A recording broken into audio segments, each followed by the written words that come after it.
Chapter 1. Timing. If possible, plan your traveling for off-season.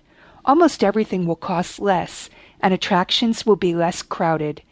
Keep in mind that high season often has more to do with the weather that travelers are trying to escape from where they live, and when families can more easily go away, than with the ideal time to visit a destination. For example, high season in Hawaii is mid-December through Easter.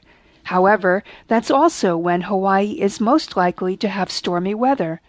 Prices in Hawaii are lower from Easter through the beginning of June, and the weather during that time period tends to be just about perfect. Ditto for many of the national parks that are way too hot for hiking in the summer, but pleasant and uncrowded in spring and fall. For our first big trip, we left home on March 1st and returned at the end of May. Except for a few spots in Florida that we hit during college students' spring break or school vacation for families with kids, we encountered no crowds, no sold-out motels, not a single time, and negligible traffic at prime scenic attractions. We had no trouble whatsoever proceeding without reservations and toured famous drives and spectacular national parks with relatively few others. On the other hand, by choosing March through May for our trip, we seriously underestimated the extent to which winter weather would remain in the West during our trip. From late March through mid-May, while we were west of the Rockies, we had to stay carefully abreast of weather reports and change our plans numerous times to avoid oncoming snowstorms.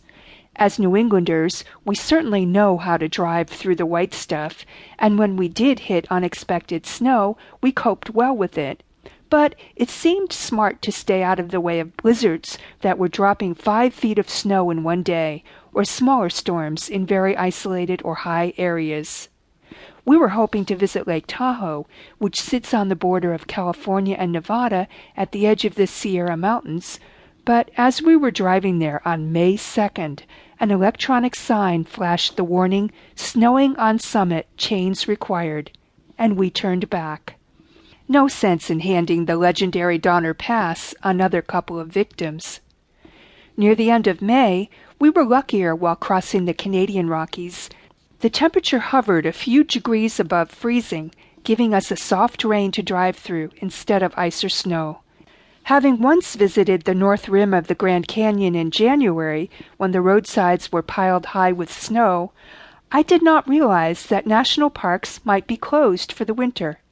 Most of Yellowstone Park, all of Grand Teton, and nearly all of Crater Lake, among other parks, were shut down for the winter while our trip took us there. My husband rued our inability to see Old Faithful erupt on that first trip. I had seen it once as a kid, so the loss was his. If I had understood about spring snow in the West and known about the park closings, I would have changed our timing and itinerary so that we would still be going around in the off-season, but arriving at the national parks we wanted to see when they were open. To plan better than we did, check the opening and closing dates of national parks in the U.S. at www.nps.gov. Aside from ski resorts and warm weather resorts, which have their high season throughout most of the winter, in most areas, summer and Christmas travel will be the most expensive and crowded, with the greatest risk of crowded roads, sold-out accommodations, and high prices. I suggest you consult a guidebook or online resources about weather seasons where you're planning to go, national and regional holidays there, and the scheduling of any events you're hoping to attend. Perhaps that sounds obvious, but like me, you may discover that you have some ideas in your head about a destination or seasons that are wildly inaccurate.